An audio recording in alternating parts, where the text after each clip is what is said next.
What's up, everybody? Big Herc 916 getting down with Fresh Out.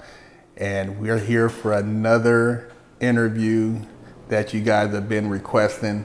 You've been asking us about more females on the show, and we have a special one for you today. We have Ms. Hunstman, who's been in the feds. She's got a hell of a story to tell, and I'm gonna let her break down a little bit about where she's from, how she grew up, and give you guys a little bit of information. Okay, what's up, everybody? I'm Ms. Huntsman, fresh out the feds. I grew up in Watts, California, and when I came up, I realized that life was gonna be a journey.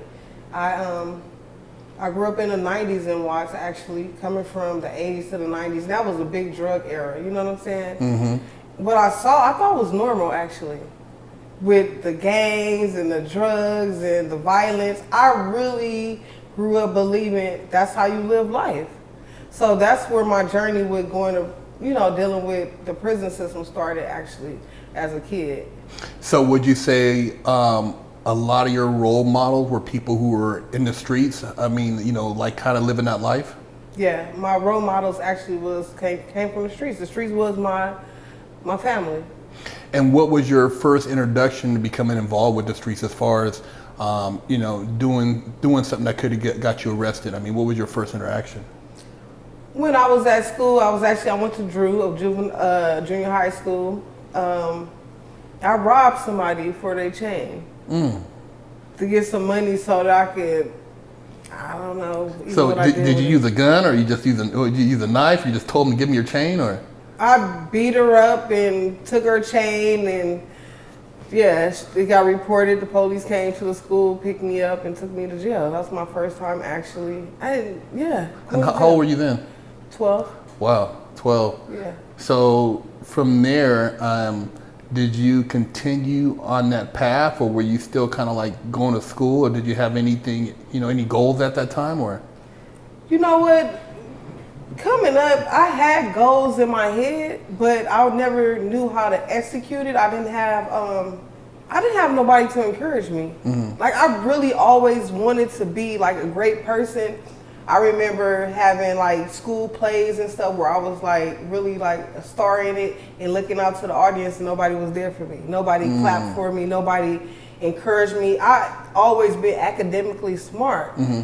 But when I came home with straight A's, nobody said anything about that. Like, if I got a B, though, my mom would criticize me to death. Like, I'm bad, I'm just all fucked up. So, I didn't know what really achieving and setting goals, what it felt like to do that. But I seen a lot of violence, and people were encouraged to just, you the baddest person on the block, you selling the most dope, you can fight. You know what I'm saying? That was what was encouraged. So I guess I just went with the flow of things. Was there anyone who kind of took you under their wing as far as, to kind of further you into that life, or somebody who kind of was like made a big influence on you? Yeah, actually, my homies, I'm a part of a gang. I'm not a gang banger anymore, but I am a gang member because that's what I grew up in. And I had a family that grew up across the street from me, and they took me in. My family, I never had a good relationship with my mother. So I went and I lived with my grandmother on 99th Street. That's where I grew up at, on 99th, the Success over in Watts. They took me in. They accepted me for who I was. I didn't have to pretend to do anything. It was just all love. Probably people would say it was dysfunctional love, but it was love. So that's how I just did that. I hung out with them. I learned everything for our streetwise, like selling drugs, game banging, just my whole life. That's what it was based off of. And what was the incidents that led to your federal time? As far as I know, you had your trials and tribulations leading up to that, but what were some of the things that led up to your federal time right now that you had just finished? Well, it's kind of crazy because I went through the juvenile system I went to every juvenile in California, but I had got actually went to YA, which was juvenile prison. And when I went there, when I got locked up, then I was 8 months pregnant, right? So I had my first child in jail, and then when I got in there, that changed me. You know, and I'm like, it's not just me no more now. I'm in jail and I have this little baby out there. So I had her in jail, literally handcuffed to a bed. Wow.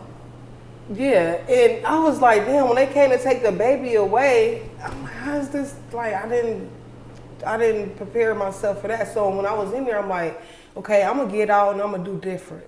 I'm gonna be different because I gotta get out 3 years later after I have her. I don't know this person. She don't know me. Wow. So I had to come out and learn how to be a mother, and it was difficult. But I said, I'm going to do right. So I said, I'm going to do right. I got a job for the first time in my life. I got an apartment. I started working hard, and I was just trying so hard. But in doing so, I still dealt with the streets. So you really can't do both. And by me doing that, and I'm trying to get more and more and more, but I'm working. I want to have business. I had a business mindset. I'm a chef. I went to culinary art school. I got graduated. I went to different schools to get certificates just to be great, and I just was not getting it. So I met a guy, and he actually thought I was a school teacher. Oh wow. It's crazy, but yeah.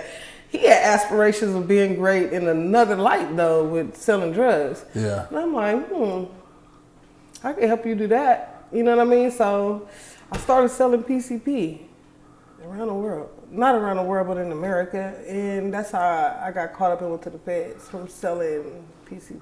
Wow. So having gotten caught up in that case, was it like did you get caught directly? Was it more of a conspiracy? Because Big conspiracy. Okay. Yeah. And kind of explain to the people conspiracy, because I tell them all the time that you don't have to physically get caught selling the drugs, but you can get brought up in a conspiracy and still get the same time. Yeah, well, I didn't know what conspiracy was, so they came and got me for a conspiracy. But it's tricky. Like, you got to be very careful the things you do, because you could think conspiracy come. You could think of something and maybe speak it out loud, and you conspire to you down with the whole get down. Yeah. You may have, like you say, never even acted out, never even did the transaction, but the fact that you even speak on it, talk about it, and these other people are doing it, you going down. It's a lot of people in federal prison behind some thoughts or just a conversation and nothing ever happened. When the way it works, you're going to go down, and it's messed up. So they had us all in a big conspiracy, actually with people I don't even know. Oh wow. Yeah, lots of people that was on my indictment I've never met. So going through that and having to deal with like the legal system, I mean, did you get a paid attorney? Did you get a public defender? I mean, how were you represented, and what type of deal were you looking at?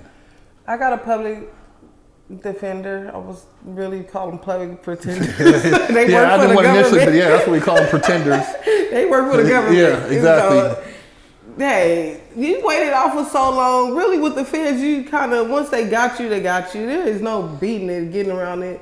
Some people, 1%ers, they may beat them. I don't know. You know, but the average Joe, the average person, such as myself, I was already done before they got me. And that's another thing people need to realize. When you dealing with the feds, when they come in to get you, they already convicted you. There is no really, you just really playing a waiting game. As you know, you can sit in there and wait they'll let you wait 10 years if you want to, 5. Yeah. But I actually finally got a deal for 5 years, and 5 years probation supervised release, so a total of 10 years. That's what they gave me. Okay. So while you were in there and having, dealing with the processing and all that, what were some of the things that you had to deal with that were kind of like, it kind of made you think twice, having been involved in the system, going through the whole process? You know what really was an eye-opener for me being in jail, that I realized you could really get caught up in really deep, is the drugs that they give you. You go in there, a lot of people, even me, I didn't realize that I had mental issues my whole entire life growing up until I had the time to really try to. When I went to the feds, I said I have to dig deep and find out what's going on with me. How am I going to change and be different? And I went to get help and seek counseling, and they wanted to put me on more drugs.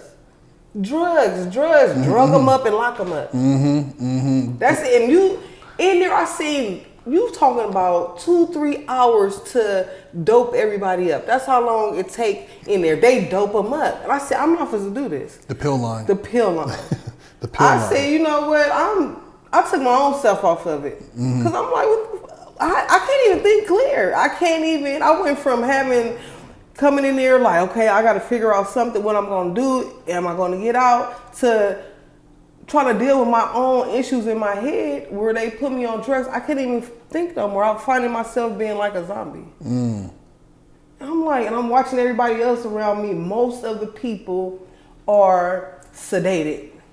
So how do you think you want to get out of jail and come out to the free world and become successful and become a person of substance and live your life correctly? You can't, because now you're looking for more dope. Because you've been drugged up for 5-10 years. So I said, I'm not supposed to do this. I took myself off of it. I started to work out. I started to self-educate. I started to self-help, meaning like I figured out what was really bothering me in life and I let it go. It's like, I've been so angry at growing up this way, my mother, my father, who was there, who wasn't there. And I've been taking the poison all of these years and expecting them to be upset about it and hurt or die. So I stopped drinking the poison. I let it go. So would you say that for the most part, you self-rehabilitated yourself and kind of came up with your own game plan? Yeah, I did. I sat down. Another thing I learned, I'm like, instead of me reading these books about how to be a drug dealer's wife, hood books, that's what I call them. I started reading books by Think and Grow Rich. You know what I'm saying? Napoleon Hill, yeah. Napoleon Hill. Yeah. I started to read things and educate myself on stuff I did not know about how to grow mentally. Because one thing I learned is like, when you're reading a book, you get that vivid picture in your mind of what you're reading. So when I started reading things by Napoleon Hill and different authors of how to grow and use your mind to manifest your dreams, I started envisioning these things. I can see life. I can see some hope for the future for myself. So I definitely rehabilitated myself in prison. So it was a benefit for me at that point to go to prison, because had I not went, I'd still be spinning in circles. So as your release date became, you got close, and you saw yourself actually getting ready to get out. What are some of the things you did to mentally prepare yourself? I mean, did you have a lot of support from the streets, or did you just have to kind of like, have support of people you've met in there? I mean, what was your support structure like? Well, I did actually. I had support from people that I met in prison. I met some great people. One of the people that I was in prison with is my business partner today. And I had business plans. I studied. I said, well, I'm going to do this. I had a plan. I'm going to get out. I'm going to do this. I'm going to do that. Several different things to get me to my goal. Now, mind you, did it all go in order like that? No, but I had a structure, something to look to. You know what I mean? Because, again, the people that I knew before I went to prison, they still the same people. So I'm like, I can't go back. I love them, but I cannot go back into the same environment around the same people, because I'm not going to know nothing different. Exactly. You know what I mean? So I just broke away from it. I stayed away from it. I deal with the people that I've met since I've been out, my journey now. I have all new people in my life, and my life is different. So when you got out, did you get straight out, or did you have to go to a halfway house, or did you have to? No, I got out and I went to the halfway house. We know about those halfway houses. The halfway house is, man, it was worse than prison. Because you getting out of there, they on this power trip. Because as you know, when you go to the halfway house, you still in federal custody. Yeah, exactly. You still in jail. Yeah, you can go back any day. Any day you can go back. You in jail. So you got these people out here with these power trips, young kids trying to run adults. You know what I'm saying? People that have been through so many things in life. They make it so tough. Like I was in there for 8 months. And that was the worst 8 months in my life, I want to say. You know, I done been through some things, but I had to really be humble dealing with that halfway house. They try every trick in a book to get you to go back to jail.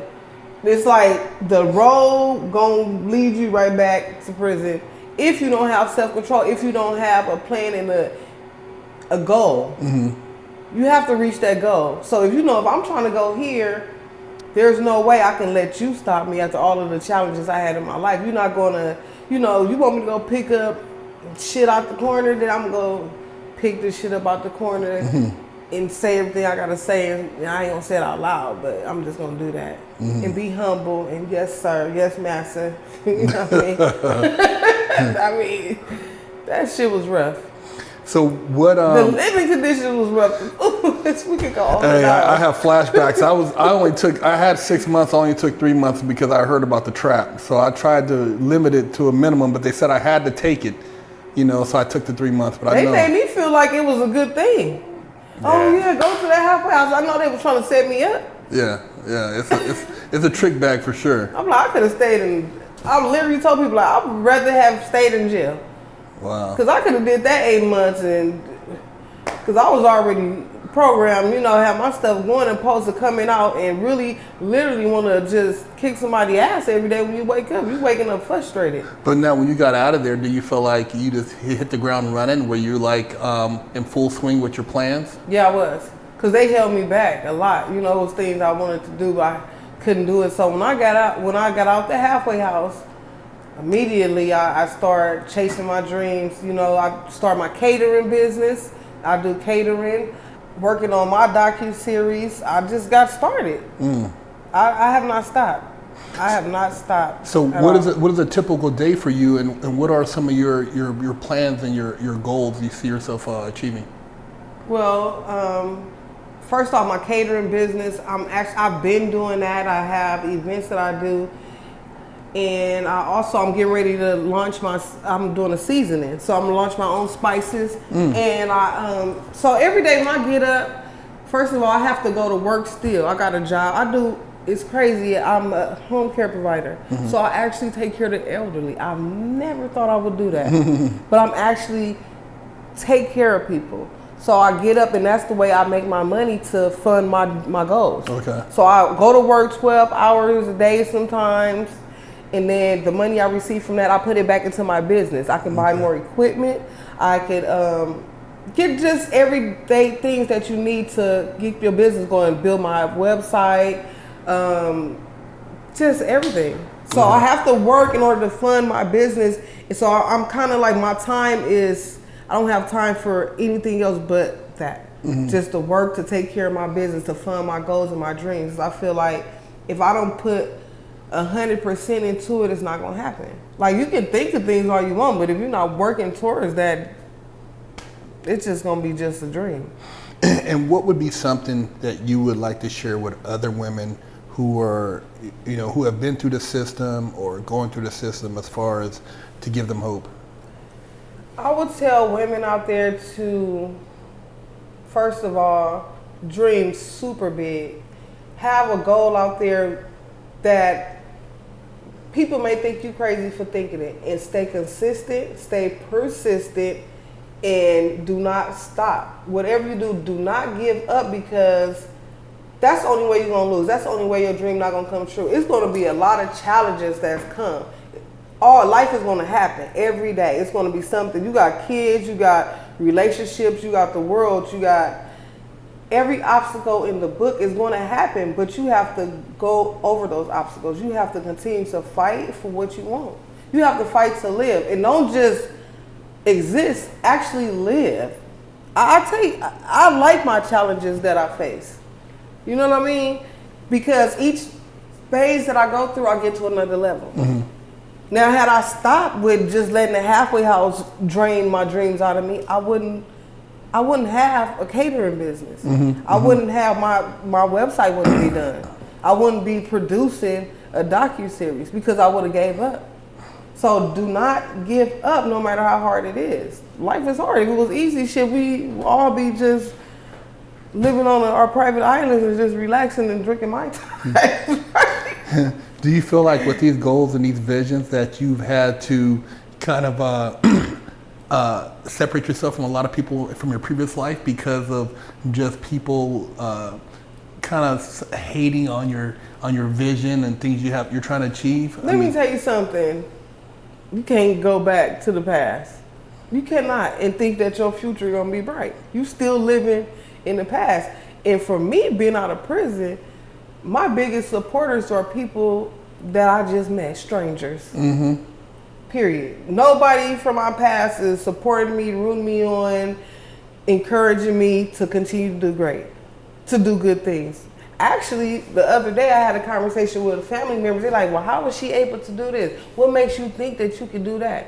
I'm doing it because I'm working hard towards it. They can't see that because they still 10 years ago. Exactly. It don't work like that. You cannot integrate your past living with your future. That means you ain't changing. You're not growing. You can't do that.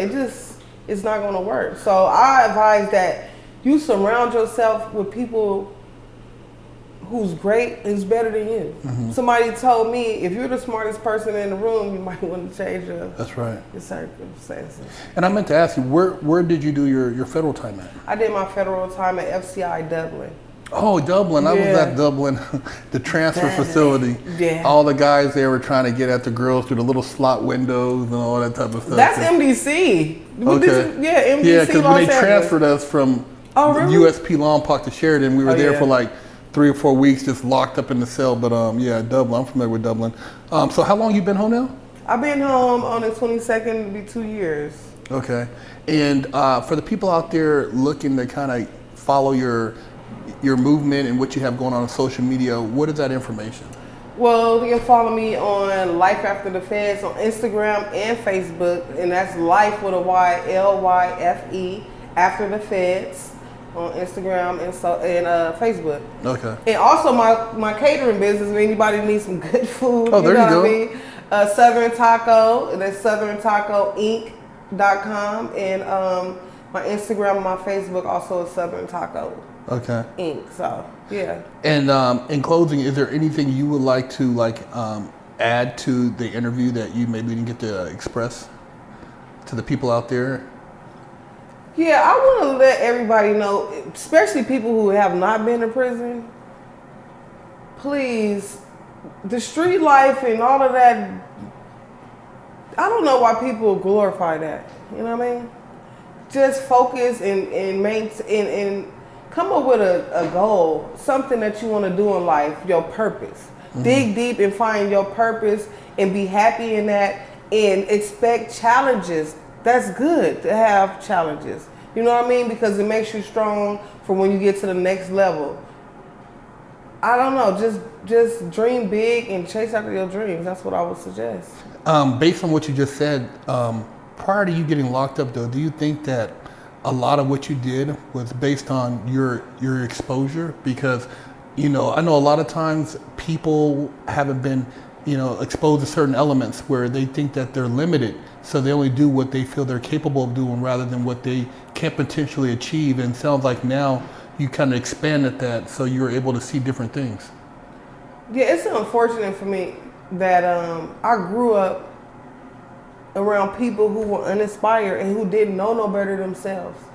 So, like I said, violence and crime and poverty was all normal. When the world is not like that. You know what I mean? So even for people that have kids out there, teach your kids something different. Go outside of your circumstances and look for, because the world, I realize is really big. There's a lot of great people. I grew up angry and mad and frustrated and thinking this is how life was always going to be. this is what it is. This is how the rest of the world is. So I'm always on the defense. I'm uptight. You know, I'm like, why you looking at me? Like today, I'm happy. I smile. I look at people like, are you having a great day? Like it feels so good to be happy. And I didn't understand as a kid, like, why am I so frustrated? Why am I being treated like this? I think deep down in my heart and in my spirit, I knew that it was something better out there. I just didn't know how to find it and how to get it because I was surrounded by other people. I think they just don't know. I really believe that inside of certain areas in this world, in America, that is so hard that people don't even know that they can step outside that box. On that note, being that you were in the feds and you said that you were exposed to all these things, were you exposed to a lot of people in Dublin that had just done a lot of different things, which kind of opened your mind frame to like a different vision, or did that vision come from within? Well, my vision came from within, but I met a lot of great people in there from all walks of life that I befriended. You know, from every different nationalities. They had a lot. They grew up different than me, so their circumstances was different.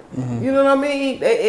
They helped me to look outside of the box and meet other people and open up and talk because they lived different. So they had a happy family life. They had encouragement. They may have made a mistake, but they knew what living life really was about. And they exposed that to me and taught me about certain things that I didn't know about. By entrepreneurship, I'm like, yeah, I was almost 40 years old and I didn't know what entrepreneurship meant or what it was. You know what I'm saying? It's kind of sad to say that, but it's the truth.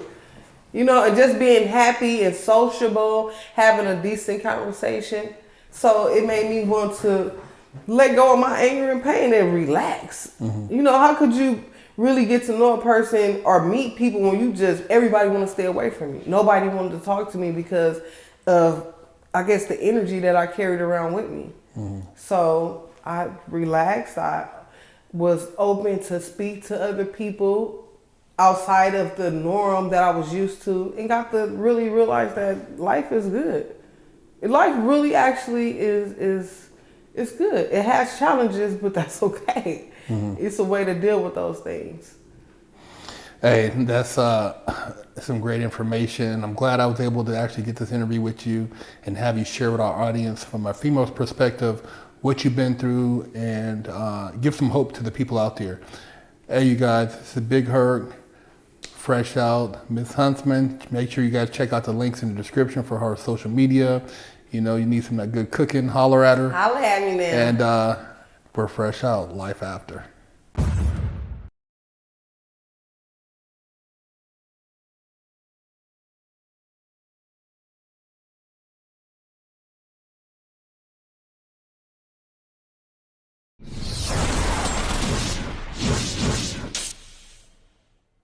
Lockdown's over. Get your yard time in. Exclusively at FreshOutSeries.com.